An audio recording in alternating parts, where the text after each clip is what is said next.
अमृता जी, आपकी मन में बहुत सारे सवाल उथल पुथल होते रहते हैं हमेशा। एक बार फिर से आप हम सभी के बीच में हैं।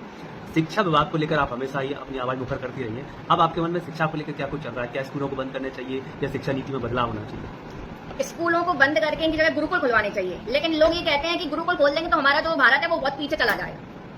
ये बताओ कि हम पढ़ाई क्यों कर रहे हैं? सबसे पहले ये चीज समझो। पढ़ाई हम दो चीजों के लिए कर रहे हैं, एक अच्छे संस्कार और दूसरी चीज पैसा कमा सकें। ये जो पढ़ाई लिखाई स्कूल में हो रही है, ना संस्कार मिल रहे हैं बच्चों को, ना पैसे कमा पा रहे हैं। केवल पढ़ते जा रहे हैं। रटंत विद्या फलंती नाही। रटी हुई विद्या किसी काम में नहीं आती। एक क्लास में प्रश्नोत्तर पढ़ते हैं, दूसरी में भूल जाते हैं। क्या उपयोग है इन प्रश्नोत्तर को पढ़ने का? जो एक क्लास में पढ़ते हैं दूसरी क्लास में भूल जाते हैं।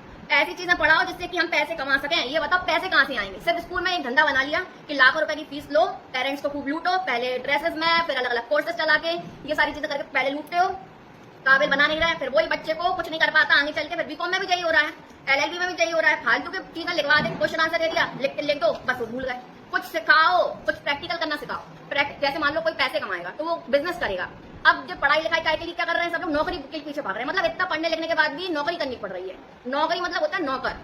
आप इस काबिल नहीं बना पा रहे इतने साल पढ़ाने के बाद भी कि बच्चा अपना खुद का धंधा कर सके। तो अगर धंधा खुद का नहीं कर सकता तो फिर क्या फायदा है ये पढ़ाई? मतलब आपका कहने का तात्पर्य है कि व्यावसायिक शिक्षा बहुत जरूरी है, जिससे अपन खुद का व्यवसाय डाल सकते हैं। जैसे डॉक्टर है, एक इंसान डॉक्टर बनेगा, डॉक्टर के बाद भी उसे पैसे कमाने हैं। लॉयर बनेगा, उसके बाद भी उसे पैसे कमाने हैं। पत्रकार बनेगा, उसके बाद भी उसे पैसे कमाने। पैसे कहाँ से आए? पैसे कमाना बताओ। जब बच्चा स्कूल मतलब कुछ भी काम कर रहा है, उसको पैसे कमाना नहीं आ रहा, एमबीए करवा रहे हो ये वो, उसमें भी तो मार्केटिंग हो रही है ना। मेरा मतलब ये है, जब बुकों में सॉल्व करवा रहे हो 2 और 2 4, अरे भाई दुकान पे ले जाओ अपने बच्चे को, धंधा सिखाओ, वहां पे उसको कैलकुलेशन करना सिखाओ। बेफिजूल की किताबी ज्ञान मत दो उसको। अपन कुछ भी काम कर रहे हैं, जो स्कूल में भी पढ़ रहे हैं तो पैसे लग रहे हैं ना। जब गृहस्थ जीवन में प्रवेश कर रहे हैं तो भी पैसे लग रहे हैं। पढ़ाई लिखाई बच्चों पे प्रेशर डाल के मत कराओ, जो नंबर मत बांटो, ये मार्कशीट देना, ये चीजें धरी की धरी रह जाएंगी। ये मार्कशीट, डिग्री, ये सब चीजें बंद करो। बच्चे को काबिल बनाओ, उसको देख के पता पड़ जाए कि हाँ इसके अंदर काबिलियत है। सब ये पूछते हैं कि आपने काय की पढ़ाई करी? अरे आपने काय की पढ़ाई करी हम नहीं बताएंगे तो क्या पता नहीं पड़ेगा। बच्चे को काबिल बनाओ। अब स्कूलों में केवल दिखावा चल रहा है, बच्चे का कुछ डांस प्रोग्राम, फिर उसकी फोटो। अरे भाई जो फालतू डांस मांस ये वो पैसे कमाना बताओ।